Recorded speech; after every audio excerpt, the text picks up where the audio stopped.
Okay guys, kama hujasubscribe channel yetu Health for Life, please subscribe, lakini pia Instagram Health for Life please. Leo nataka kufahamisha kuhusiana na imani ambazo baadhi ya watu wanaziamini wakiwa nyumbani au vijijini. Kuna imani kwamba mwanamke ambaye ni mjamzito, akiwa mjamzito, akioga kwa maji ya baridi, uchungu unakuwa unapotea. Hiyo ni imani kwamba baadhi ya mama wajawazito wanapooga maji ya baridi, kama ana uchungu unakuwa unapotea. Hii imani haina ukweli. Haina ukweli, kisayansi haijathibitishwa hivyo. Ukiwa na ujauzito, hata uoge maji ya aina gani, still uchungu utaendelea kuuma.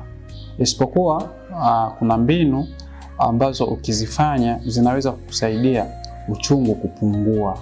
Kuna mbinu ambazo ukizifanya kama uchungu upo, unaweza kukusaidia kupunguza ile hali ya uchungu. Mbinu gani?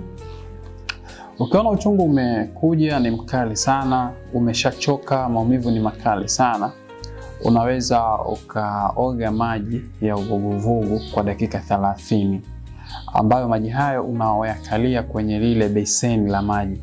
Kwa hiyo unapoyakalia yale maji, sio kwamba yataondoa uchungu, isipokuwa yatapunguza tu maumivu ya ule uchungu. Na tena sharti ukae kwenye yale maji kwa dakika 30. Inaweza ikakusaidia kupunguza tu maumivu ya uchungu, lakini haiwezi kuondoa uchungu moja kwa moja. Asante. Unaweza kutufollow Instagram Health for Life, na kama hujasubscribe channel yetu Health for Life, please subscribe.